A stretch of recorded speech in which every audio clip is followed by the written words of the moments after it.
தமிழ் ரசிகர்கள் அத்தனை பேருக்கும் என்னுடைய பணிவான வணக்கம். நான் செந்தில்குமார். இந்த பதிவு பார்க்க போகிறது, நான் சொல்லிகிட்டே இருந்தேன், அண்ணாமலை அவர்கள் பாரதிய ஜனதா கட்சியிலேருந்து அவரை நீக்கிடுவாங்க, அதற்கான அறிவிப்பு விரைவில் வரும், அதுக்கான விஷயங்களை மேலிருந்து கொடுத்தாச்சு.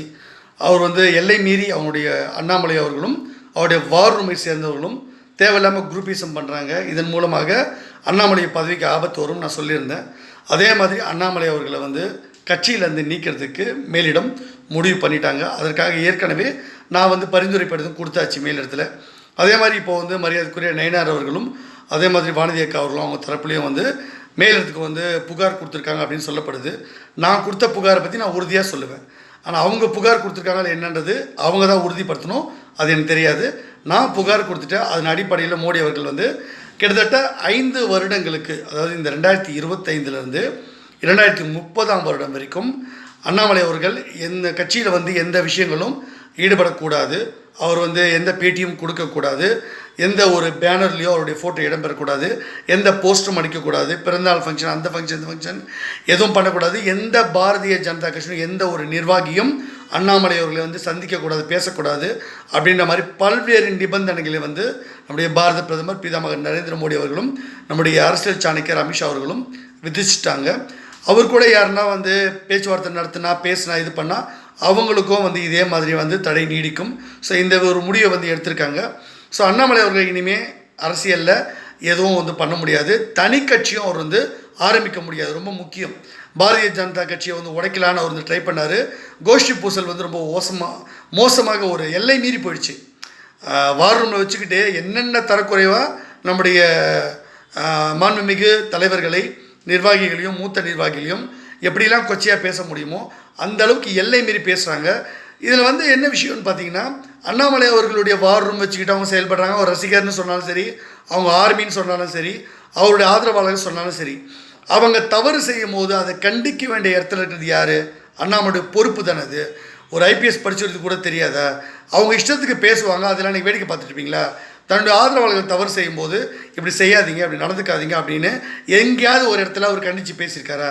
ஏதாவது பதிவு பண்ணியிருக்காரு? அப்படி எதுவுமே சொல்ல மாட்டார். ஸ்ட்ரிக்டாக சொல்லியிருக்கணும், நீங்கள் என்ன ஆதரிக்கு தான் நினச்சி நம்ம கட்சி நிர்வாகிகளை தவறாக பேசவே கூடாது. அப்படி பேசிட்டிங்கன்னா உங்களுடைய சமூக வலைத்தளம் முடக்கப்படும், நீங்கள் கட்சியிலேருந்து வெளியேற்றப்படுவீர்கள், கட்சியில் மெம்பராக இருந்தால் வெளியேற்றப்படுவீர்கள், நீங்கள் இந்த மாதிரி நடந்துக்கவே கூடாது, நான் ஸ்ட்ரிக்டாக நடவடிக்கை எடுப்பேன் அப்படின்னு சொல்லி ஏதாவது ஒன்று செஞ்சுருக்காரா? ஒன்றுமே செய்யலை. அப்போது இவங்களை தூண்டி விடுறது அண்ணாமலை வேலை. அப்போ கட்சியை 2ஆக உடைக்கணும் அப்படின்ற சூழ்ச்சியை சதியை அவர் பண்ணுறாரு.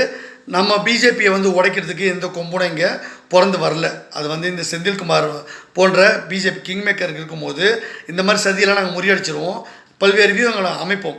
அதன் அடிப்படையில் இப்போது அண்ணாமலை தான் ஏதோ ஒன்று சொல்லி ஏதோ ஒன்று ஏமாந்து போச்சுன்னுவாங்களே, அந்த மாதிரி இந்த அளவுக்கு இப்போது சீரியஸான விஷயம் பார்க்கப்படுது. அந்த அளவுக்கு அவர் கட்சியில் அவரை முடக்கிட்டாங்க, அவர் செயல்பாடுகள் முடக்கிட்டாங்க. ஸோ இது ஒரு உதாரணம். நீங்கள் கேட்கலாம், என்னங்க இப்போ ஒரு 5 வருஷம் செயல்படக்கூடாது அப்படின்னா இதனால் என்ன ஆகிட போகுதுன்னு பார்த்தீங்கன்னா, மரியாதைக்குரிய சசிகலா அவர்கள் சின்னம்மா என்று அழைக்கக்கூடிய சசிகலா அவர்கள் சிறைக்கு போனாங்க, 4.5 வருஷம் தண்டனை அப்படின்னு சொல்லிட்டு. பிறகு அவங்க வெளியே வந்தாங்க. அதுக்கப்புறம் இங்கே அரசியல் சூழல் இந்த 4.5 வருஷத்தில் மாறி போயிடுச்சு.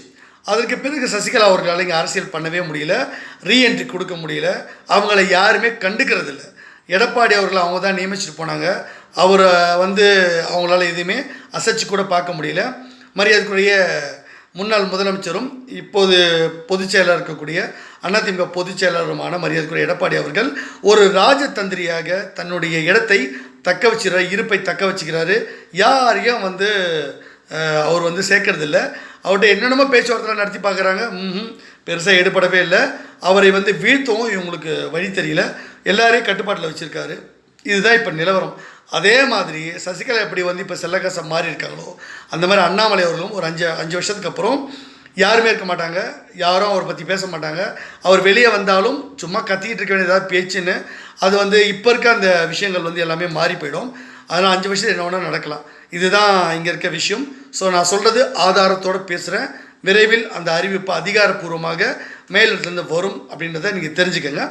இந்த பதிவு உங்களுக்கு பிடிச்சிருந்தா சேனல் லைக் பண்ணுங்கள், ஷேர் பண்ணுங்கள், சப்ஸ்கிரைப் பண்ணுங்கள். Thank you and Jai Hind.